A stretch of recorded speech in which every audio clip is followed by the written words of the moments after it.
सवाल तो यही उठता है कि बाकी चीज़ों पे क्यों नहीं हम सवाल उठा सकते हैं, इस चीज़ पे क्यों नहीं कोई एक्शन लिया जाता कि एकदम से आप एकदम इतनी महंगाई कर देते हैं, एकदम से बगैर किसी चीज़ के देखे हुए, किसी नोटिस के बगैर आप जितना दिल चाहे आप पैसे बढ़ा देते हैं, लेकिन इस पर कोई नोटिस लेने वाला नहीं होता, इस पर कोई सवाल नहीं उठाता। खैर हमारे साथ हमारे एक और गेस्ट भी मौजूद हैं आलमगीर फिक्सिट से, उनसे बात कर लेते हैं। जी अस्सलाम वालेकुम।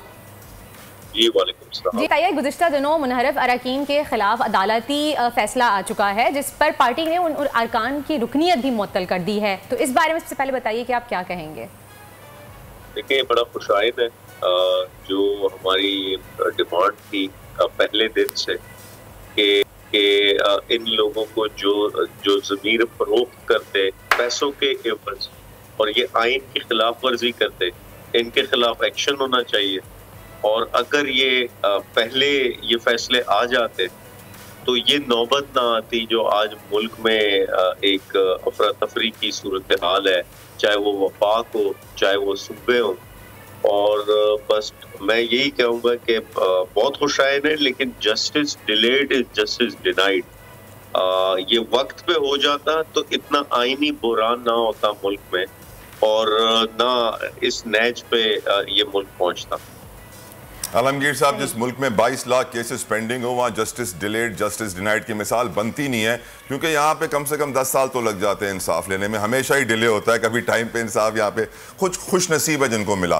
खैर ये बताइए कि जब से नून लीग की हुकूमत आई है डॉलर 10 रुपए गिर चुका है, 195 पे डॉलर इस वक्त खड़ा हुआ है, इंटर बैंक में ओपन मार्केट में तो 205 का मिल रहा है। साथ साथ महंगाई की बात करें तो शहबाज शरीफ साहब की जो डेलीगेशन है, फाइनेंशियल डेलीगेशन, उसने IMF से मीटिंग के लिए रवाना होना था दोहा।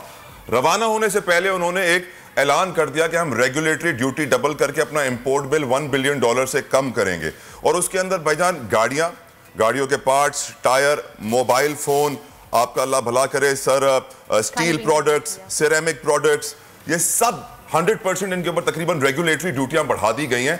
एक ऐसे वक्त में जब बातें हो रही हैं डिफॉल्ट की कि या मुल्क डिफॉल्ट करेगा या IMF से लोन लेगा या फिर केयर टेकर सेटअप को हवाले करके बोलेगा इलेक्शन कराओ, इस तरह के इकदामात जब अवाम पहले ही पिसी हुई है महंगाई की चक्की में, मुर्गी कहां खड़ी है, सब्जियां कहां खड़ी हैं, फलों की कीमतें कहां खड़ी हैं, हर कोई परेशान है, ऐसे में यह कदम उठाना तो अवाम का खून पीने के बराबर है।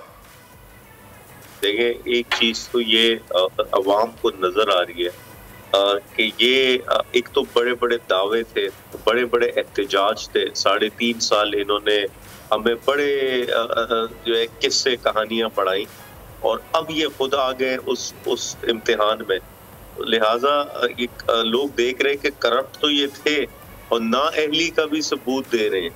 1 महीने में मुझे बताएं इन्होंने कितने यू टर्न लिए। पहली तकरीर जो इन्होंने की, पहली तकरीर में कहते कि हफ्ते में जो है वो 1 छुट्टी होगी सिर्फ, उससे यू टर्न लिया। फिर सरकारी मुलाजमीन की तनख्वाह बढ़ाने का कहा, उससे यू टर्न लिया।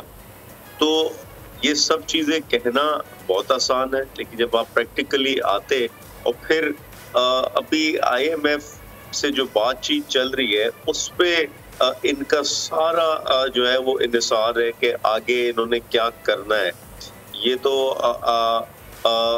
IMF से जो अभी किस्त आनी है वो भी इस अनसर्टेनिटी और इस, क्योंकि आगे IMF को भी नजर आ रहा है कि ये हुकूमत ज्यादा टाइम चल नहीं, और दूसरा इस मुल्क में अनसर्टेनिटी की सूरत हाल है और किसी भी अबूरी सेटअप को IMF मदद नहीं करता। तो ऐसे में आया IMF की मदद आती है या नहीं आती? और ये लोग भी आज इलेक्शंस की बात कर रहे हैं, जो हमारी डिमांड थी उस पर ये लोग भी आ गए।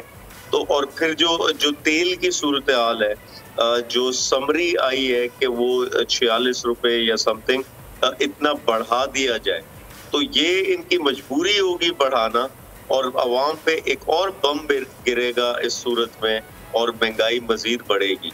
और अभी हाल ही में नजर ये आया, खबरें ये आ रही है कि ये लोग कोशिश कर रहे हैं कि जो माशी जो फिगर्स जारी होती है उसमें ये कोई रद्दोबदल करे और फेक GDP ग्रोथ दिखाए नंबर माहिरीन के जरिए, तो ये कोशिशें भी की जा रही है। सही। आलमगीर साहब, इलेक्शन की बात हम कर रहे थे और अभी हम सबको ऐसा ही लग रहा है कि या तो इंटरिम सेटअप आएगा या फिर फौरी इलेक्शन के लिए सब मुतालबा कर रहे हैं। पीटीआई मुतालबा कर रही है, इनफैक्ट नून लीग के अपने ही कुछ लोग, आधी टीम हो गई है जो कह रही है कि फौरी इलेक्शन हो जाए, कुछ लोग कह रहे हैं कि नहीं, लेकिन हुकूमत ने कह दिया है कि अगस्त 2023 तक जो है वो इलेक्शन नहीं करवाए जाएंगे। तो आप, और दूसरी तरफ 20 तारीख को लॉन्ग मार्च का भी ऐलान हुआ है खान साहब की तरफ से, तो आपको क्या लग रहा है कि क्या इलेक्शन जल्दी हो पाएंगे? क्या आप मना पाएंगे हुकूमत को, क्योंकि हुकूमत ने साफ मना कर दिया है? देखिए, एक चीज तो आज हुकूमत बड़े वीक एज पे खड़ी है। पंजाब उनसे चले गए और इंशाल्लाह हम पूरी कुव्वत के साथ इस्लामाबाद आएंगे और इनको मजबूर करेंगे कि ये हमारी डिमांड को माने, क्योंकि इस वक्त आप देख रहे हैं जो इमरान खान साहब की पॉपुलैरिटी है, जो लोग उनकी हिमायत में निकल रहे हैं, पूरे मुल्क से लोग निकलेंगे इस्लामाबाद की तरफ और ये एक इनकलाब की शक्ल होगी। ये कोई ना कोई धरना होगा, ना कोई जलसा होगा, माएँ बहनें बूढ़े सब निकलेंगे। तो जिस तरह अमेरिका के आगे घुटने टेके इन्होंने, जिस तरह अमेरिका की गुलामी की इन्होंने, अपने बुज़दिल होने का सबूत दिया, तो इंशाल्लाह उस दिन भी जब अवाम निकलेगी तो ये बुज़दिल घुटने टेकेंगे। ये बताइए, बिलावल साहब अमेरिका में बड़ी अहम मुलाकात उन्होंने की है अक़वाम मुत्तहिदा में, मीटिंग थी, मिनिस्ट्रियल मीटिंग थी सर, ये global food security call to action की, इस हवाले से जो फोकस किया गया बिलावल साहब ने वो किया, बायलैटरल ट्रेड, रीजनल सिक्योरिटी, साथ साथ पॉवर्टी एलिमिनेशन और हंगर के ऊपर, भूख और अफलास के खात्मे की बात की, सस्टेनेबल डेवलपमेंट गोल्स की बात की, और उनकी बड़ी अहम मुलाकातें भी हुई। उनकी अक़वाम मुत्तहिदा के जो सेक्रेटरी जनरल हैं उनसे भी मीटिंग हुई है। लेकिन जो वीडियोज़ और जो कुछ तस्वीरें आ रही हैं उसके ऊपर कुछ बड़े अजीब अजीब से कमेंट्स आ रहे हैं आलमगीर साहब के, जो बॉडी लैंग्वेज है बिलावल साहब की वो कुछ सही नहीं लग रही। आप क्या कहेंगे इसके ऊपर? Nervousness show. देखिए, मैं ये कहूँगा कि वो अंडर ट्रेनिंग है और ट्रेन हो रहा है। अब जब आप ऊपर से मुसल्लत करेंगे, एक पर्ची के ऊपर उसको चेयरमैन बना देंगे, तो अब चेयरमैन बनने की तो ट्रेनिंग नहीं मिली उसको, चेयरमैन बनने तक के तो कोई उसने कुछ सीखा नहीं, कोई स्ट्रगल नहीं की, कुछ हासिल करके वहां पहुंचा नहीं। तो आज जब वो मिनिस्टर बन गया है, मिनिस्टर बनने के लिए भी कोई खास उसने स्ट्रगल नहीं की, कोई एक प्रोसेस से नहीं आया। अब वो मिनिस्टर बन गया है तो उसको कुछ तो टाइम दे सीखने का, ट्रेनिंग में सीख लेगा।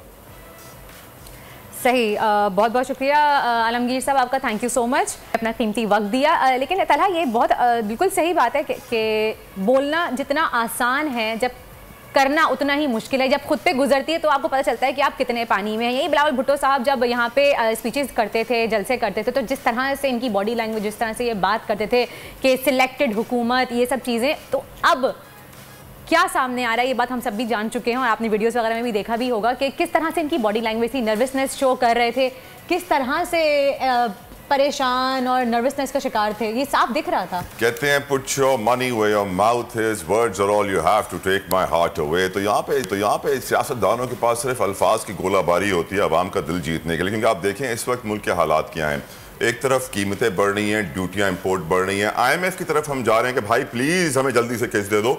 दूसरी तरफ हमारा supreme court of Pakistan suo motu action ले रहा है कि आप इदारों के अंदर मुदाखलत ना करें, इस तरह आप लोगों को हटाएं और दूसरे अपने मनपसंद ऑफिसर्स ना लेकर आएं, जिसके ऊपर आज 1 बजे हेयरिंग हो रही है। साथ साथ 31 ऐसे अफसरान हैं हाई ग्रेड्स के, including the principal secretary of prime minister Shahbaz Sharif, जिनको प्रमोशन दे दी गई है, आज उनकी तनख्वाहें बढ़ा दी गई हैं। तो वाज़े तौर पर नजर आ रहा है कि इलेक्शन से पहले हमें याद रहना चाहिए कि नवाज शरीफ का जब आखिरी दिन था तो उन्होंने फौरन से पैसे बांटे थे, ब्यूरोक्रेसी में प्रमोशंस की थी। तो ये लोग चाह रहे हैं कि इलेक्शन से पहले वर्दा अपना एक सेटअप ले आएं, अपने लोग बिठा लें ताकि गेम हमारी सेफ हो जाए। बताइए। मेरा एक सवाल है यहाँ पे तलहा, कि जैसे आपने कहा कि ये लोग जो है प्रमोट कर रहे हैं अपने आप को, सैलरीज बढ़ा रहे हैं, पैसे बांट रहे हैं, जब हमारे पास पैसे ही नहीं है, हम IMF के पास जा रहे हैं, हमारे पास, हम कभी भी इस नहज पे खड़े हुए हैं, कभी मुल्क खुदा ना खासा डिफॉल्ट हो सकता है, हमारे पास डॉलर्स की कमी है, तो फिर ये प्रमोशन किस बात की है? मेरा ये बहुत इंपॉर्टेंट सवाल है। हुकूमतें कैसे काम करती हैं, वो पहले ये नहीं देखती हैं कि हमारे पास पैसे कितने हैं और फिर हम उतने ही पैर फैलाएं अपनी चादर के मुताबिक। नो,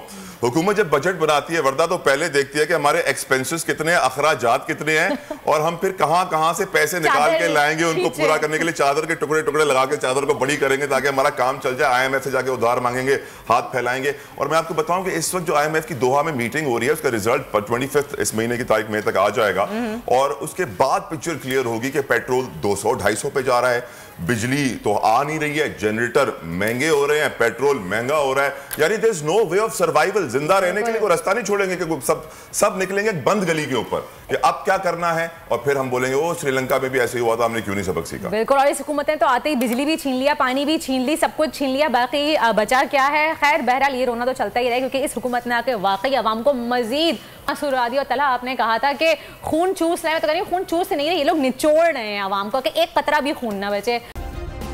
सब्सक्राइब करें और बेल दबाएं ताकि कोई खबर रह न जाए।